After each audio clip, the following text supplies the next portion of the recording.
Rental property nightmare. Avoid these costly mistakes or risk losing everything.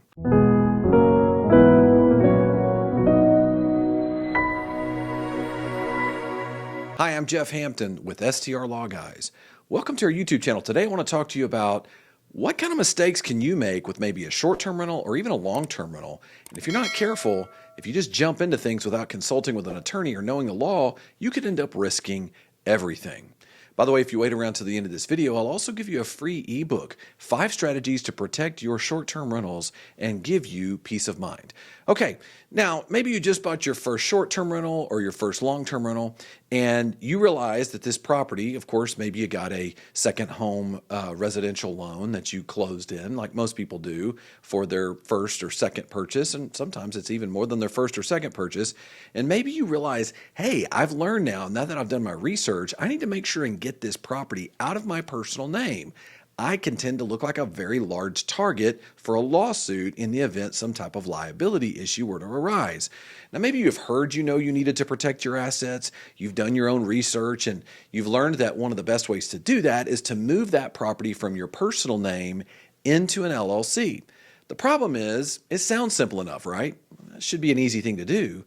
The reality of it is, depending upon what state you are in, you could end up having, if you're not careful about certain things that could take place in your state, you could end up with two very, you could be shockers in terms of what's going to hit you if you're not prepared for what's coming.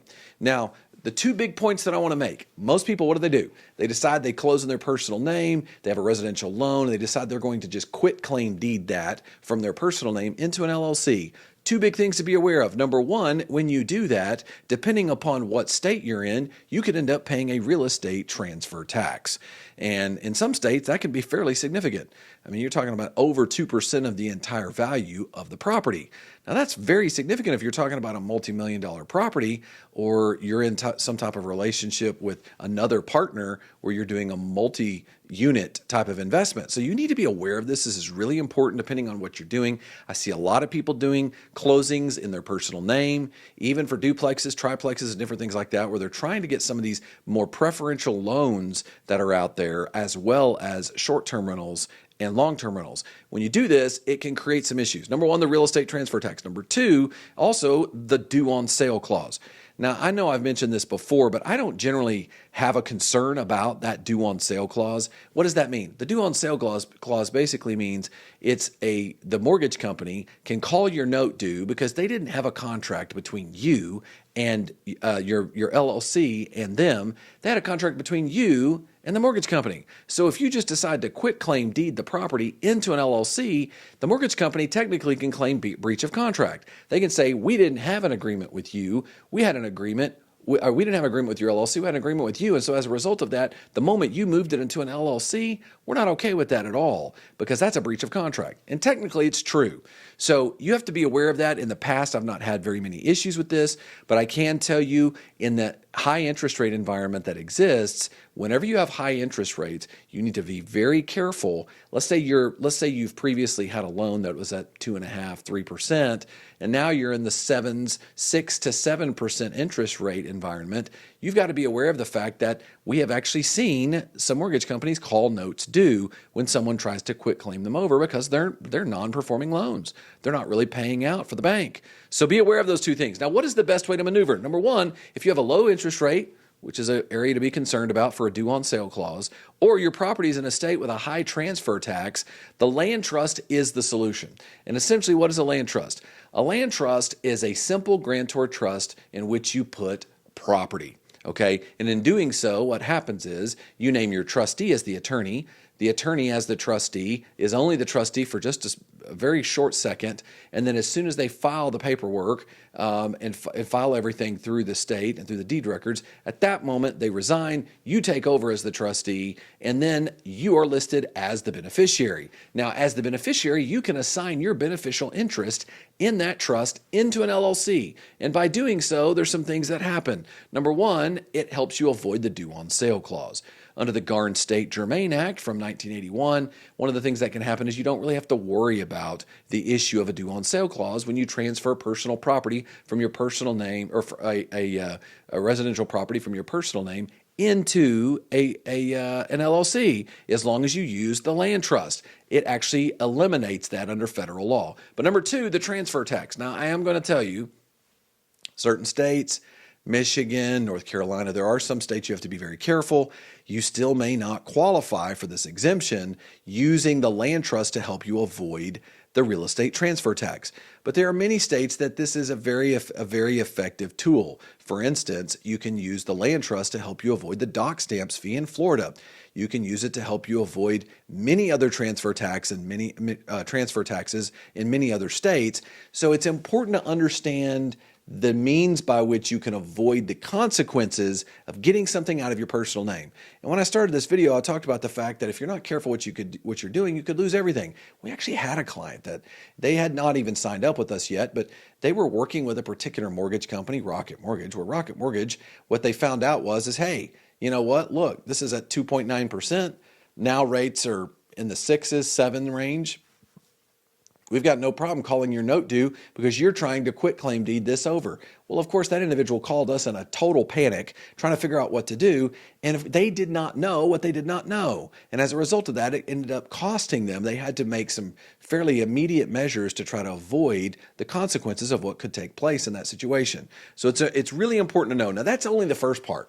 Now, once you figure out how to move a property out of your personal name into an LLC, then you have to start asking yourself, what are the real layers of asset protection that I need in order to protect my rental property? And I'm going to give you a couple of them. Whether it's a short-term rental or a long-term rental, you need a good lease agreement. If it's a short-term rental, you need to have state-specific provisions. You need to make sure that that short-term rental agreement covers the specific areas that are of concern with an Airbnb or a VRBO type property.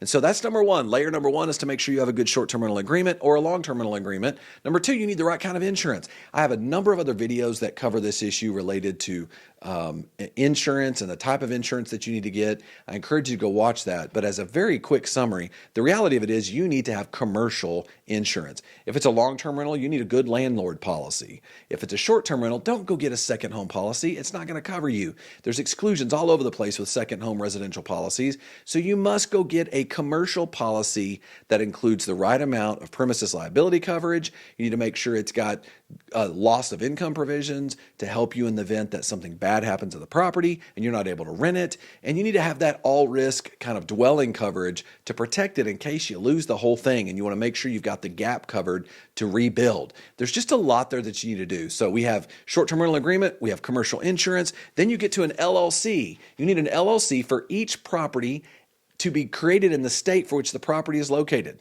Okay. And then once you create that LLC, it's important to understand a holding company strategy can then add an additional layer of protection by giving you privacy and something called charging order protection, which I go through in some of my other videos.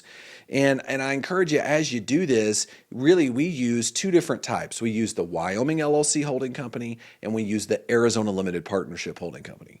The most robust is the Arizona Limited Partnership Holding Company because it also uses a trust aspect to it.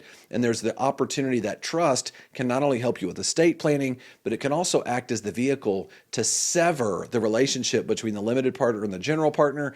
And the reason why I'm bringing this up, people say, well, why does any of this matter? Well, the problem is you don't know what you don't know. When there's assets that are in your personal name, you know you need to get them out of your personal name, but you're not exactly sure how to do it and the best way to do it. Merely using an online service to set up an LLC, getting everything you need or thinking you get everything you need, and then just transferring it over through a quitclaim ends up hammering you. You could end up getting hammered with a due on sale clause, which could actually ruin you. You could have the entire note called all at once. Or you could end up getting nailed with a real estate transfer tax that could really hurt your bottom line. So these are things that you need to make sure that you're taking a look at ahead of time. The best time to consult an attorney when it comes to an investment is before you make the investment. So I hope this was of some help to you. Once again, I'm Jeff Hampton with STR Law Guys. I promised you that free ebook, 5 strategies to protect your short-term rentals and give you peace of mind. All you have to do is click down into the description portion of the YouTube video. Give us your email address. We'll send that over to you. And we're happy to provide free consultations. We're also happy to give you a custom visualization where we will go through your portfolio, your specific assets, and give you a custom solution to help you understand the best way to protect yourself from a lawsuit. So I want to thank you again for joining us here today. We'll see you on our next video series. Thanks.